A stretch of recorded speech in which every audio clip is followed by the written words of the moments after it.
The ring gate opened like a wound in space, and the Endurance flew straight through it. I was standing at the observation deck when we crossed into Atharan territory. Commander Daniel Reyes, Earth's first diplomatic envoy to the Galactic Assembly, staring out at a civilization that had been sailing the stars while my ancestors were still carving stones. The sight should have filled me with wonder. Instead, my stomach dropped. There were ships everywhere, not dozens, hundreds. They moved without visible propulsion, without exhaust, without any physical logic I could name. They were enormous, luminous things, shaped like folded geometry, like someone had taken mathematics and convinced it to float. Beside them, the Endurance looked like a rowboat that had wandered into a shipping lane. Our ship was good, genuinely good. The fusion drives at her back could push us to a respectable fraction of light speed. Her hull was reinforced carbon alloy, rated for deep radiation and micro-impact. Her systems were the finest Earth had ever launched. I had been proud of her when we left. I was not proud of her now. Commander. The voice came from beside me. Dr. Laura Finch, our chief engineer, stepped up to the glass. She was a small woman with clever eyes and grease perpetually under her fingernails, even after 3 weeks in deep space. She looked out at the alien fleet with the same expression she wore when she was studying a broken component. Calm, focused, already working. "Tell me you're not worried," I said. "I'm never worried," she said. "I'm either solving a problem or I'm waiting to solve a problem." She pulled a small notebook from her coat pocket, the paper kind, and began to write something. "Right now I'm waiting." Our communications officer, a young man named Owen Clark, leaned over his console and announced that the Assembly's welcome delegation was hailing us. I told him to open the channel. The being that appeared on screen was Velsath, High Curator of the Atharan Grand Assembly.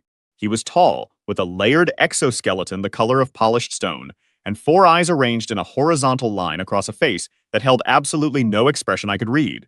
His translator earpiece glowed faint blue. "Earth vessel," he said, and his voice carried the particular flatness of someone who had delivered this speech many times and considered it a formality. "You are welcome to the Grand Assembly as a candidate species. Your technology and capabilities will be evaluated during the exhibition of advancement. You will be assigned a rank in the galactic hierarchy based on your performance. Do you understand the terms?" "We understand," I said. "Good." A pause. "We have reviewed the preliminary technical data you transmitted ahead of your arrival.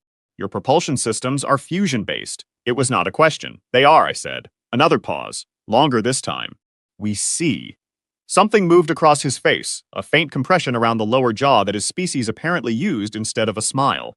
"We will transmit docking coordinates. Please follow the guide beacon at reduced speed. Your drive emissions may disturb the younger vessels in the outer bay." The channel closed. Owen turned around in his chair. He was 26, enthusiastic, and at this moment visibly deflated. Did he just tell us to slow down so we don't upset their children? "He did," I said. "Are we being mocked?" "We are," I said. "Try not to let it show." I looked at Laura. She was still writing in her notebook, unbothered, her pen moving steadily across the page. We docked without incident. The bay assigned to us was functional but bare, tucked into a secondary port near what our cultural briefings described as the Assembly's administrative wing. It was clean, well-lit, and entirely separate from the main docking gallery, where the larger, more impressive vessels floated in open display. We had been placed politely out of sight. A welcome reception was held 3 hours after our arrival. It took place in a vast hall, with walls that shifted color slowly, cycling through deep blues and greens like a living thing breathing. There were representatives from 47 species present. I knew this from our briefing files. Standing in that room, I felt every single one of those 47 civilizations looking at us the way a library might look at a child who had wandered in holding a crayon. I introduced myself to the room. I gave the speech our diplomatic team had prepared. It was a good speech, carefully translated, respectful without being submissive. The delegates listened with varying degrees of attention. When I finished, there was polite silence, and then High Curator Velsath rose to offer his official welcome. He spoke for several minutes about the Assembly's history, its values, its commitment to the advancement of all species.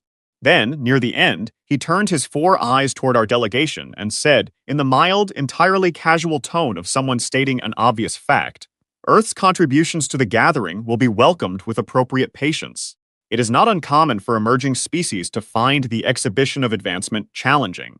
We encourage your delegation to participate fully and without embarrassment, regardless of outcome. Growth begins with honest evaluation." The room did not erupt in laughter. It was more controlled than that. But the sound that ran through those 47 delegations, that quiet exhalation of amusement, was somehow worse. It was the sound of beings who had already decided the outcome and found the whole thing mildly entertaining. I kept my expression neutral. Beside me, Owen had gone very still. On my other side, Laura was writing in her notebook again. I leaned slightly toward her. "What are you writing?" I whispered. She showed me the page without looking up. 2 words, neat and small, in the center of an otherwise empty page. "Watch carefully." She closed the notebook and put it back in her pocket. Then she looked out across the room with an expression of complete, unhurried calm. I did not understand it then.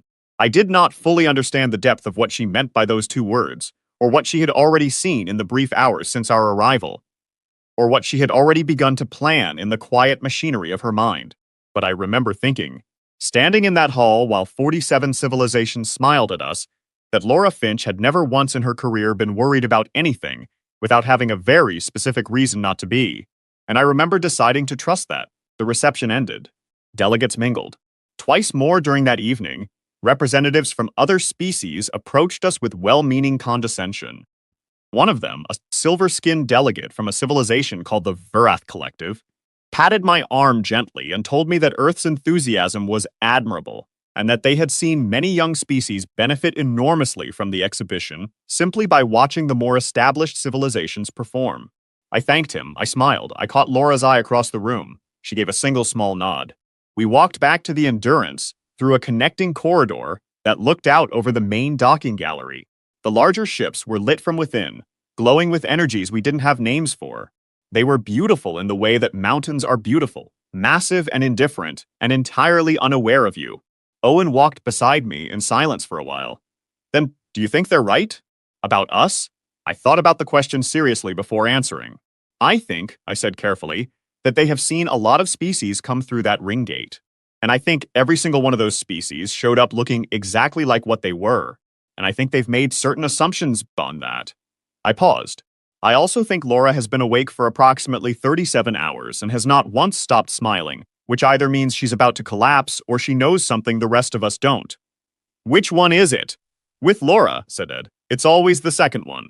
We reached the ship. The docking bay hummed with the distant energy of the assembly around us, enormous and ancient and absolutely certain of how the next few days would unfold. I was not certain, but I had learned in 12 years of working alongside Laura Finch that uncertainty was not the same thing as doubt. Doubt was when you looked at a problem and wondered if it could be solved. Uncertainty was when you didn't yet know how. Laura never doubted. She was uncertain constantly, happily, productively. She treated every unknown as a door that was simply waiting for the right kind of pressure.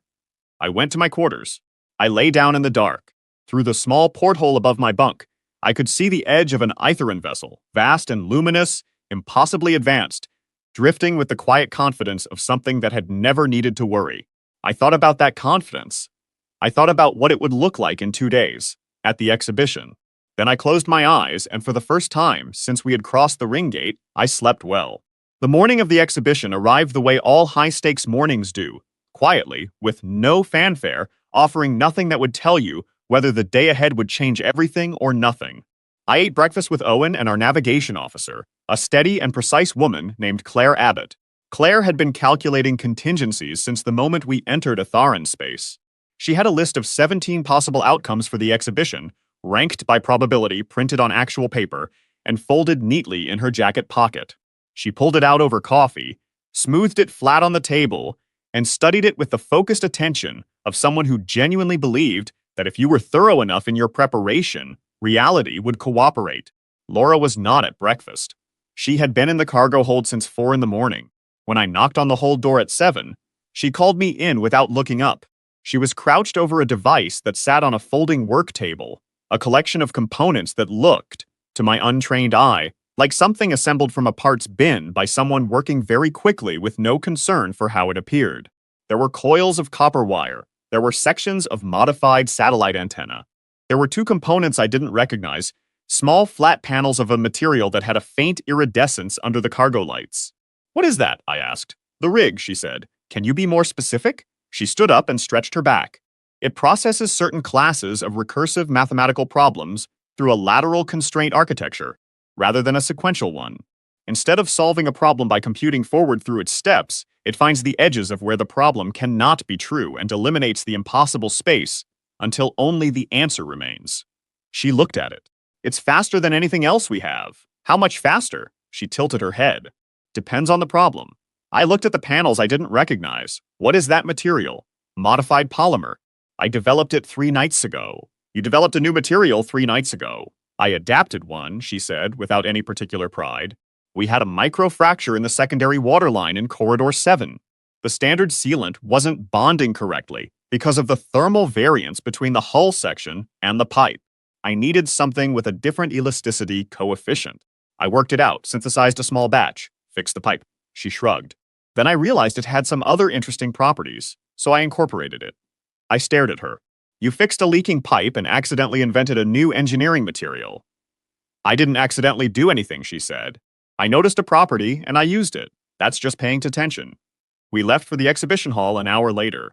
The hall was enormous, a circular space with tiered observation galleries rising to the ceiling, already filled with delegates and representatives, and what appeared to be a press apparatus of some kind. Dozens of alien recording devices mounted on arms and drones and fixed positions throughout the room. The floor was clear at the center, and a sequence of demonstration areas had been marked out for each participating species. 3 species would demonstrate before us. We watched from our assigned section of the gallery. The first was the Thorani Concordants. They were thin, crystalline beings who communicated primarily through structured light pulses, and their technology demonstration was breathtaking. They produced a computational system the size of a briefcase that interfaced directly with the hall's environmental controls, and within 90 seconds had mapped the precise atomic structure of every material in the room, and displayed it as a 3-dimensional model that rotated slowly in the air above the demonstration floor. The gallery responded with a deep, resonant sound that I understood was their version of applause. The second was the Mesh Collective, a species that existed partially as biological individuals and partially as a shared neural network. Their demonstration involved what the simultaneous translator described as distributed consciousness interfacing, which appeared to mean that 7 of their members stood in a circle, connected nothing physically, and then proceeded to perform what was clearly a complex multivariable engineering calculation as a single mind. The answer appeared simultaneously in the air above each of them, identical, instantaneous. More resonant sound from the gallery. The third species was the Aethan Sovereignty. They were ancient, slow-moving beings who said very little and radiated the particular calm of civilizations that have long since stopped needing to prove themselves. Their demonstration was simple. One Aethan walked to the center of the floor, placed a small sphere on a stand, and activated it. The sphere produced a contained stellar reaction, a miniature star burning at temperature inside a space approximately the size of a human fist. And then, when the Aethan touched a small control, it extinguished cleanly and restarted. On and off, a star on and off, like a light switch. The gallery's response was different this time. Not just appreciative sound, something like reverence, and then it was our turn. I felt the collective attention of the hall shift toward the human delegation, with an interest that was mostly polite and at least partially amused. We were the 4th species. We were the newest. We were the ones with the fusion drives and the carbon alloy hull. Our delegation walked to the demonstration floor, 4 of us. Myself, Laura, Owen, and a materials specialist named Paul Garrett, who had helped Laura with the rig overnight, and currently looked like he was running on determination and very little else. We set down a single crate, that was it, 1 crate, about the size of a large suitcase, plain gray, with a standard manual latch. The gallery went quiet in a way that was distinctly different from reverence. It was the quiet of a crowd that is trying to determine whether what they are seeing is a mistake. High Curator Velsath, seated in the presiding position at the head of the gallery, looked at the crate with an expression I was now learning to read. He was trying very deliberately to be kind about his skepticism. He was not succeeding. Laura opened the crate. She lifted out the rig, set it on the folding stand Paul had assembled, and connected 3 cable leads with practiced efficiency. The whole setup took 4 minutes. It looked, from any significant distance, like someone had dragged their workshop repair table into the most advanced room in the galaxy. One of the translator feeds near our section picked up a murmur from a nearby delegate, rendered into English by our earpieces as, "Is that copper wire?" It was copper wire. Laura powered the rig on. There was no dramatic sound, no light show. A small readout screen on the front flickered to life, green characters on black. She then did something I had not expected. She turned to the presiding section and addressed Velsath directly. "High Curator," she said, "I would like to propose a demonstration format, with your permission. Rather than showing you what our technology can do in isolation, I'd like to offer it a problem your civilization has not yet solved. If you have one." The hall was very still. Velsath looked at her for a long moment. "You are confident," he said. "I'm prepared," Laura said. There was no arrogance in it. She said it the way you would state that the sky was a certain color. Velsath reached into the console beside him and retrieved a data card, which he passed to one of the assembly's technical staff, who carried it down to the floor. He spoke as it was transferred. "The Vithara conjecture, a mathematical framework describing the boundary conditions of recursive spatial compression. The Itharan Academy of Sciences has worked on this problem for 412 years. It is widely considered one of the most elegant unsolved problems in known mathematics." The data card reached Laura. She looked at it. She looked at the screen. She inserted the card into the rig's data reader. 11 seconds. The readout filled with characters, scrolling rapidly, and then stopped. A completed proof, rendered in the mathematical notation the assembly used, displayed on a screen the size of a paperback book, powered by copper wire, and a polymer developed to fix a leaking pipe. I watched the technical staff member read what was on the screen. I watched her read it again. I watched her turn and say something to a colleague. I watched the colleague lean forward, read it, and become very still. Velsath's translator earpiece fell from his jaw. It dropped to the floor of the gallery with small, precise sound that in the total silence of that enormous room was perfectly audible. He did not pick it up. He stared at the screen. Then he looked at Laura. Then he looked at the rig, with its copper coils and its unassuming readout and its patched-together construction, and for the first time since we had arrived, I saw something in his 4 horizontal eyes that had not been there before. Laura looked back at him with the same calm she had carried since we arrived. She was already reaching for her notebook. Owen made a sound beside me, a short, quiet exhale. Not triumphant, almost gentle. Like someone watching something fall into place. That was always going to fall into place. I said nothing. I just stood there and watched the gallery, that vast circle of 47 civilizations and their ancient certainties, begin to recalibrate. It was not the dramatic victory moment I might have imagined before we left Earth. There was no roar of approval. There was no moment of sudden celebration. What happened was quieter than that, and far more significant. What happened was that the room full of beings who had already decided what we were began, for the first time, to wonder if they had been wrong. And in the particular silence that followed, I thought about a leaking pipe in Corridor 7, and a woman who fixed it at 2 in the morning, because that was simply what you did when something was broken, and who found something new in the process because she was paying attention. And I thought that this, right here, this moment of a galaxy reconsidering its assumptions, might be the most human thing I had ever witnessed. Laura wrote something in her notebook. I did not ask her what it was. Somehow I already knew. She was writing what came next. I have to tell you what happened in that room when the gallery went quiet, because the word quiet does not quite describe it correctly. It was not the quiet of an audience waiting for the next act. It was not the polite silence that follows an unexpected result. What I heard in that hall, after the technical staff confirmed the proof on Laura's readout screen, was the silence of several hundred beings simultaneously reassessing something they had believed without question for their entire lives. I know what it sounds like now. I didn't know it then. I was still watching Velsath, who had not moved from his position at the head of the gallery and was staring at our demonstration floor with an expression I could not read. Laura packed the rig back into its crate with methodical care. Paul helped her with the cable leads. Owen stood at my shoulder, not saying anything, being very still in the thoughtful way he sometimes was when something had shifted, and he was busy understanding what the shift meant. 40 minutes after our demonstration ended, while the reception hall was restructuring for the evening address, a member of the Assembly's administrative staff approached our section and informed me that the Science Directorate had requested a closed meeting with Earth's technical delegation tomorrow morning. Attendance was described as strongly encouraged. I thanked her. When she left, Owen turned to me and asked what a closed meeting with the Science Directorate was. I said, it means they want to know how we did it. He thought about that. Is that good? It means they're taking us seriously, I said. Which is better than what we had this morning. Laura heard none of this exchange. She was already 3 steps ahead of us, walking back toward the Endurance, notebook in hand. The meeting the following morning was held in a room deep in the Assembly's administrative core. accessible only through a series of sealed transit corridors that our guides navigated with the automatic ease of people who had walked them 1,000 times.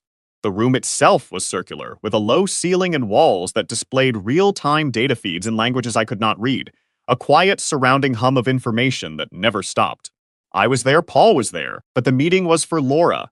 There were 12 beings seated at the table when we entered. 12 of the most respected scientific minds in the galactic hierarchy, representing 9 civilizations.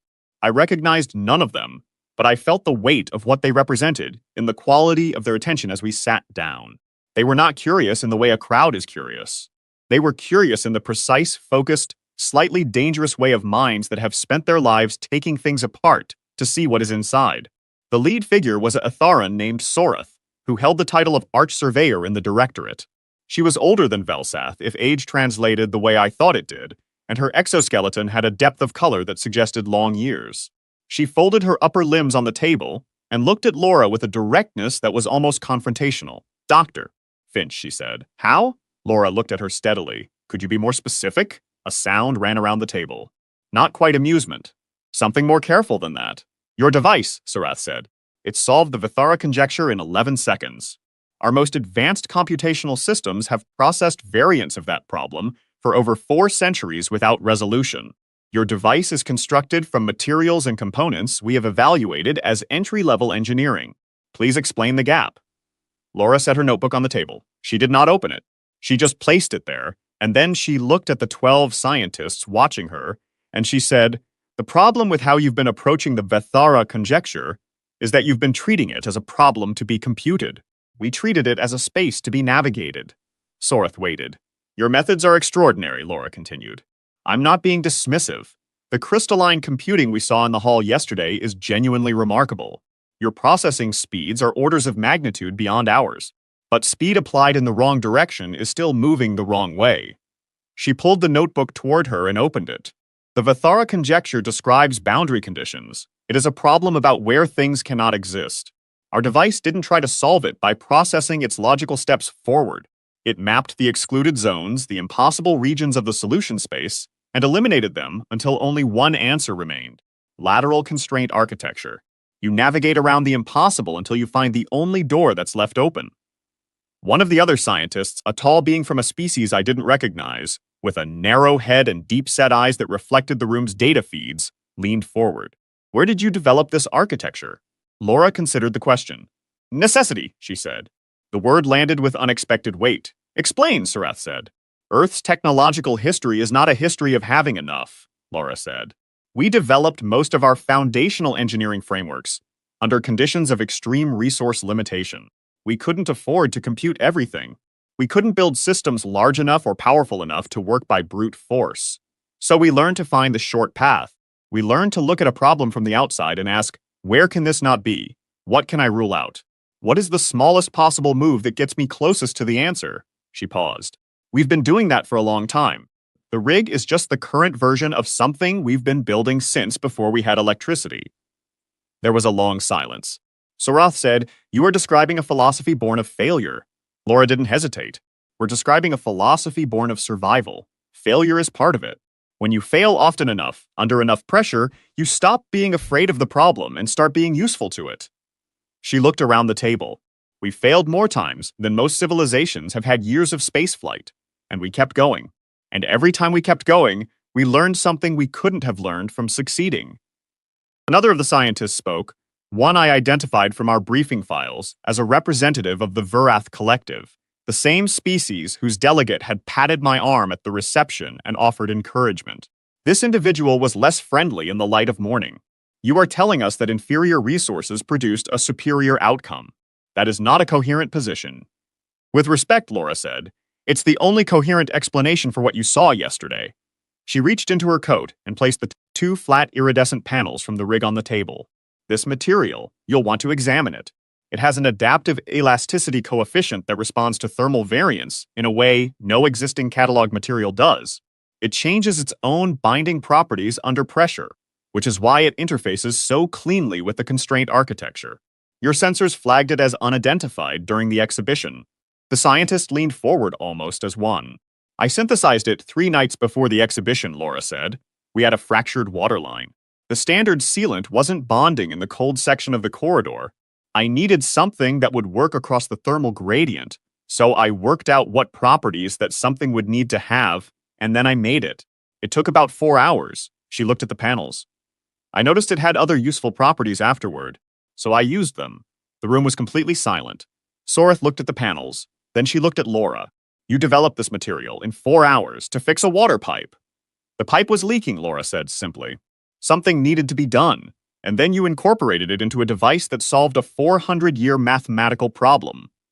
The properties fit the application, Laura said. It seemed wasteful not to. One of the scientists made a sound that our translator rendered as an involuntary expression of disbelief. Another made a sound that seemed to have no translation at all.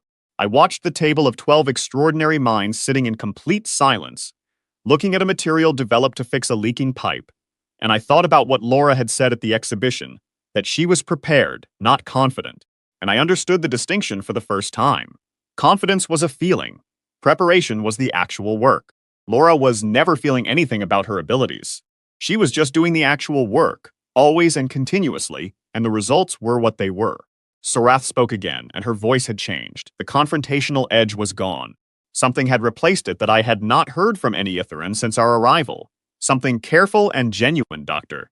Finch, I want to ask you something directly. Laura nodded. Do you understand what your civilization is? Laura tilted her head slightly, considering the question as a serious one. We understand what we've been, she said. We're still working out what we are. Soreth was quiet for a moment. Then she said, we have evaluated 411 species through this assembly since its founding. We have assigned every one of them a place in the hierarchy based on the advancement of their technology. We have never, in 411 evaluations, seen anything like what you brought into this hall yesterday. We've been at this a while, Laura said. You have been spacefaring for 300 years, or we've been solving impossible problems for considerably longer than that, Laura said. Spaceflight was just the most recent one. After the meeting ended, in the corridor outside, Paul let out a very long, very slow breath. He had not spoken once during the entire session. I need to sit down, he said. There's a bench around the corner, I told him. We sat. The corridor hummed with the distant life of the assembly. Somewhere far above us, Velsath was probably reading a full report of everything Laura had said. Somewhere in the room we had just left, 12 of the galaxy's greatest scientific minds were staring at 2 iridescent panels and rethinking things. Laura sat beside Paul on the bench and opened her notebook to a new page. I watched her begin to write, and for the first time since we had passed through the ring gate, I felt something I hadn't expected to feel in Itheran space. I felt proud, not the anxious, determined kind of pride I had carried here, the kind that is really just a refusal to be embarrassed. The real kind. The kind that comes when you watch someone who has worked their entire life, quietly and without need for recognition, sit down in the most important room in the galaxy and tell the truth about who we are. The kind that comes from realizing that the truth, in this case, was more than enough. I sat on that bench and said nothing. Laura wrote her notes. Paul stared at the ceiling. And outside, the assembly of 47 civilizations continued its ancient operations, ancient and confident and absolutely certain about the order of things. For now, there is a particular quality to the moment before something breaks. If you have worked with engineering long enough, you learn to feel it. A pressure that doesn't belong. A sound that is slightly off frequency. A stillness in a system that should be active. I have been in enough emergency situations to know that feeling, and when I felt it on the 3rd day in Atharan space, I was already moving before I understood why. It was late in the afternoon. The assembly's second formal session of our visit was underway in the main hall, a procedural meeting about candidate species evaluations, which meant a great deal of speaking in formal registers and very little of practical consequence. Our delegation was present as a courtesy. I was seated in the observer gallery, not quite paying attention, thinking about the directorate meeting and about Laura's notes and about the small shift in atmosphere I had been noticing since the exhibition. The shift was real and measurable. The way delegates looked at us had changed. Not warmly, not yet, but differently, with less easy certainty. There was something almost cautious in the way Velsath had greeted me that morning. The kind of caution you develop when a situation has not gone the way you expected. Then the lights changed. It was subtle at first, a flicker in the data feed walls, a half-second fluctuation in the hall's environmental hum that resolved and then came back, stronger. I straightened in my seat. Owen, sitting beside me, said quietly, "That wasn't scheduled." The fluctuation came again. This time, it didn't resolve. I heard the sound first, a deep structural resonance that I felt in my chest before I registered it with my ears. It was the sound of something under enormous stress, something that was trying very hard to hold its shape and beginning to fail. Then the alert systems came alive. They were nothing like human alarm systems, no klaxon, no red lights.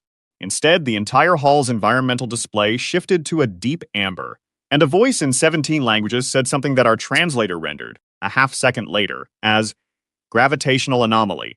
Section 9, Subdeck 4, all personnel initiate Protocol 7. Everyone in the hall moved at once, not panicked, trained. 47 civilizations worth of diplomatic staff and technical personnel rising and filing toward exits, with the practiced efficiency of people who had drilled for emergencies so many times that the response was automatic. I grabbed Owen's arm. "Get Laura now. Tell her Section 9, Subdeck 4. Tell her it's gravitational." He was already moving. I went to find someone who could tell me what Protocol 7 was. The first Atharan official I reached was a technical coordinator named Veth, young by the look of him, wearing the gray and blue of the Assembly's engineering staff. He was moving fast and did not want to stop, but I matched his pace and asked my question directly. "Protocol 7, he said without slowing down. "Evacuate and contain. Abandon affected section, seal the blast doors, wait for the anomaly to resolve." "What's the anomaly?" He glanced at me sideways. "Microsingularity, destabilized. The energy output from the exhibition 3 days ago excited a pre-existing gravitational instability in the station's substructure. It has been building. It is now in active collapse." I processed that while keeping pace with him. "What does active collapse mean for the station?" A brief pause. "Section 9 will become uninhabitable within approximately 40 minutes. If the collapse reaches the structural junction at Subdeck 2, it propagates to 3 additional sections. And Protocol 7 stops it?" He did not answer immediately. We had reached the junction in the corridor, and he turned toward the sealed blast doors at the far end. "Protocol 7 manages it," he said carefully. "It contains the damage. That's not the same as stopping it." He looked at me directly for the first time. "No," he said, "it is not. Laura was already in Section 9 when I arrived. I do not know how she got there ahead of me. She had come from the other side of the station, after Owen reached her, which should have taken longer. But she was there, standing with Paul at the entrance to Subdeck 4, reading data from a portable scanner she had brought from the Endurance. Her face had the expression it always had when she was working, open, focused, processing rapidly. "You shouldn't be here," Veth said when he saw us. "Show me the singularity," Laura said, without looking up from the scanner. "This area is under evacuation protocol. You need to." "I understand," Laura said, still reading the scanner. "How much time do we have before the collapse reaches the structural junction at Subdeck 2? Veth stopped. He looked at her. "How do you know about the junction?" "I've been reading the station's structural schematics since we arrived," Laura said. "I read everything available. How much time?" A pause. 31 minutes. "Possibly less." "Then I need to see it now," Laura said. I do not know exactly what Veth saw in her face at that moment. Whatever it was, he turned and led us through the blast door access point. The subdeck was still occupied by the Atharan engineering response team. They were positioned around the perimeter of the affected zone, working at consoles, running their protocols with precision and speed. They were very good at what they were doing. I watched them for several minutes and understood, with a cold clarity, what I had already begun to suspect from Veth's careful choice of words. They were managing the situation. They were doing exactly what they were designed to do. They were performing their protocols flawlessly, and the singularity was still collapsing, because their protocols were built for a different kind of problem, a controllable kind, a problem with known parameters and known solutions. The micro-singularity didn't know about protocols. It was doing what it was doing, indifferent to procedure, and the gap between their response capacity and the actual nature of what was happening was the 31 minutes Veth had given us. Laura scanned. She walked the perimeter. She asked Veth 3 questions about the station's drive structure, the location of the primary energy relays, and the resonance frequency of the communications array in Section 7. He answered all 3, looking increasingly uncertain about why he was answering. Then Laura turned around and looked at Paul and Owen and me and said 4 words, "I have something." Listen, what she had was this. The Endurance's fusion drive, configured in reverse flux orientation, could generate a gravitational counterpulse.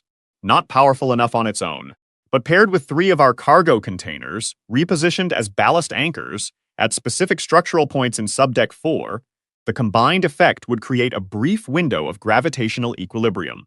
Not permanent. 40 seconds, maybe 50. 40 seconds during which the singularity would not collapse further.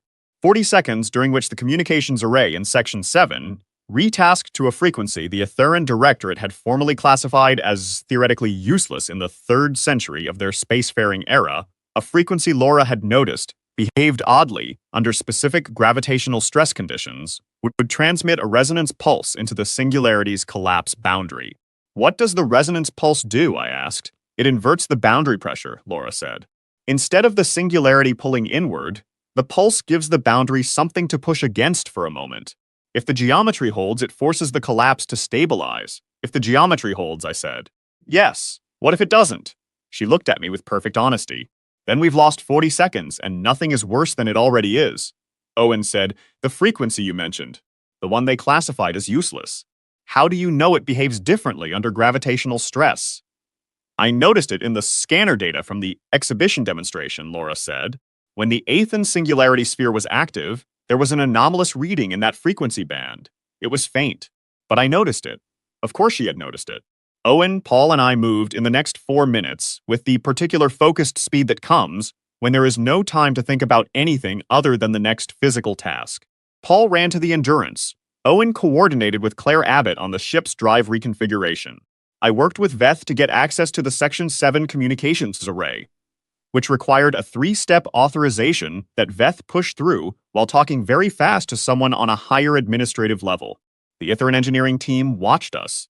Their lead coordinator, a senior figure named Drath, said nothing for the first 2 minutes of our activity. Then he came to stand beside me. What are you doing? He asked. I told him. He was quiet for a moment. Then he said, that frequency has been classified as non-functional for 300 years. We think the classification might be worth revisiting, I said. You think, he said. We're fairly certain, I said, which was not entirely accurate, but Drath was looking at a clock, and I needed him to let us use the array. He let us use the array. Laura was at the center of the subdeck now, making adjustments by hand to the placement of the first cargo container as Paul guided it in through the maintenance access. She had a piece of chalk, of all things, making small marks on the floor at precisely measured intervals. The marks would tell Paul and Owen exactly where to anchor the ballast points. 16 minutes remaining. She worked without rushing, which was not the same as working slowly. She worked at the exact speed the task required, no faster, no slower, with no wasted motion and no second guessing. I have watched Laura Finch work in many emergency situations over the years, and the thing that still strikes me about the way she functions under pressure is how quiet it is. No drama, no performance, just the problem and the work and the steady movement from one necessary step to the next. The 3 containers were in position, with 9 minutes to spare. The drive reconfiguration was confirmed by Claire with 6 minutes remaining. Laura stood at the communications array console with 4 minutes left and began the sequence. At 2 minutes, she stopped. She was looking at the data on the screen with an expression I recognized, the focused stillness that means something has registered and is being processed. What? I said. The collapse boundary, she said. It's asymmetric. The standard resonance pulse won't reach the far edge. She was quiet for 3 seconds. I need to adjust the transmission phase by 11 degrees and add a secondary reflection off the station's outer hull plate at 0.47. Can you do that? I'm doing it, she said. I had no idea if what she was doing had any mathematical foundation. She told me later that it mostly did, that the reflection geometry was sound, but that the specific phase adjustment was something she calculated partly through inference and partly through a process she described as knowing what the numbers wanted to do before they did it. A decade of reading systems and learning their tendencies. Pattern recognition at a level that had stopped feeling conscious and started feeling like instinct. She made the adjustment. 90 seconds remaining. She initiated the sequence. The cargo containers locked. The drive pulsed. The communications array transmitted. For 3 seconds, nothing happened. Then the subdeck went very still. A physical stillness, a change in the way the air felt, a pause in the structural resonance I had been feeling in my chest since I arrived. The gravitational fluctuation plateaued. Laura was making a micro-adjustment at the console, fingers moving quickly, correcting something in real time, adding something that had not been in the original plan. The singularity boundary held. It held for 53 seconds, not 40, because of the adjustment she made in real time. An adjustment she could not fully explain afterward, sitting in the Endurance's cargo hold with Paul and Owen, while the station's damage assessment teams moved through the now stable Section 9. It held. The collapse arrested. The structural junction at Subdeck 2 registered normal readings. The amber environmental displays around the station shifted, after a long trembling moment, back to their standard color. Drath, the Itheran engineering lead, stood at the edge of the subdeck and looked at where the collapse boundary had been. The space was clear. The numbers on his console were normal. What had been a catastrophic and irreversible event 11 minutes ago was now an engineering incident with a recovery timeline. He stood there for a long time, not moving. I walked over to him. I meant to say something useful, something diplomatic and measured about cooperation and shared outcomes. Instead, he spoke first. "How did you know it would work?" he said. I thought about the answer. I thought about the honest version of it. "We didn't," I said. He looked at me. "You had no certainty." "We had Laura," I said. He considered that for a moment. Then he turned back to look at the empty space where a catastrophe used to be. And he said, very quietly, something that our translator rendered as, "That appears to have been sufficient." 14,000 beings were alive who had been 53 seconds from not being alive. The station held. And I went to find Laura, who was already back in the cargo hold, notebook open, writing down what came next. 3 days after the station held, the Grand Assembly convened its evaluation session. The hall was the same.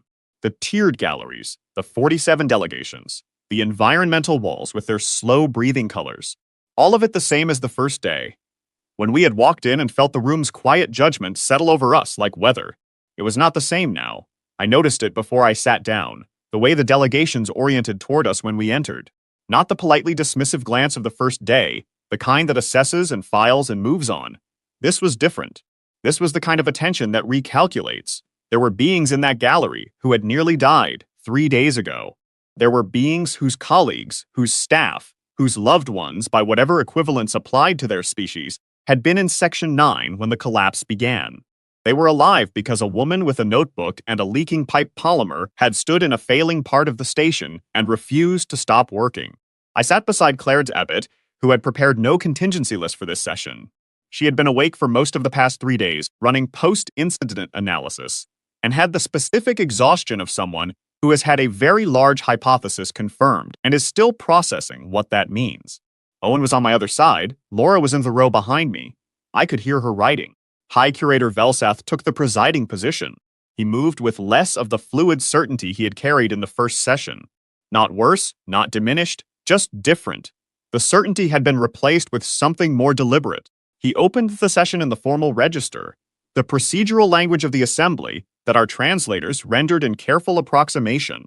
Then he paused, and when he continued, he set aside the formal register entirely. This session, he said, was intended to be an evaluation of Earth's technological classification within the galactic hierarchy. The exhibition of advancement was designed to provide the data necessary for that classification. In 411 previous evaluations, the process has been straightforward. He stopped. It is not straightforward now, he said. The gallery was completely still.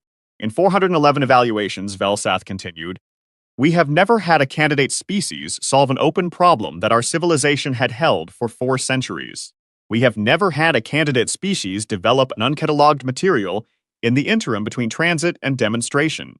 We have never had a candidate species successfully intervene in a Class 4 gravitational incident using technology and methods not found in any record in the Assembly's archives.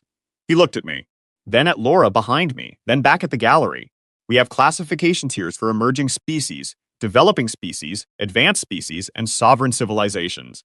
None of these tiers, as currently defined, accounts for what Earth's delegation has demonstrated in this assembly. The gallery responded with a sound I had not heard before. Not applause, not murmur, not the resonant approval they had given the other exhibition performances. Something more complex, more internal. I was not prepared for what happened next. I had a speech. Our diplomatic team had prepared a full address for the evaluation session, measured and thoughtful and carefully translated. I had rehearsed it. I knew every sentence. I stood up. I looked at the prepared text on the small screen at my position. I looked at the gallery, and I put the screen away. I spoke without notes because what I needed to say was not in the notes. I told them about Earth, not the version from the diplomatic briefing file, the clean summary of achievements and milestones, the real version. I told them about the extinction-level events my species had survived, the ice ages, The impact winters, the pandemics, the conflicts that should have ended us a dozen times and didn't. I told them about the quality that had carried us through each of those things, not strength, not superior technology, not resources. The quality of not accepting a final answer when the situation still had room for one more attempt. I told them that every piece of technology Earth had ever built was built under pressure, that our engineering philosophy was not born from abundance or from certainty. It was born from the specific and recurring experience of having less than we needed and still being required to solve the problem in front of us, because the alternative was not surviving to think about it later. I told them that Laura Finch had developed a new material to fix a leaking pipe because a leaking pipe was a problem and problems required solutions, and that she had then used that material to contribute to solving a 400-year mathematical conjecture and subsequently to stabilize a collapsing singularity, not because she is exceptional by Earth's standards, though she is, but because that is what Earth builds.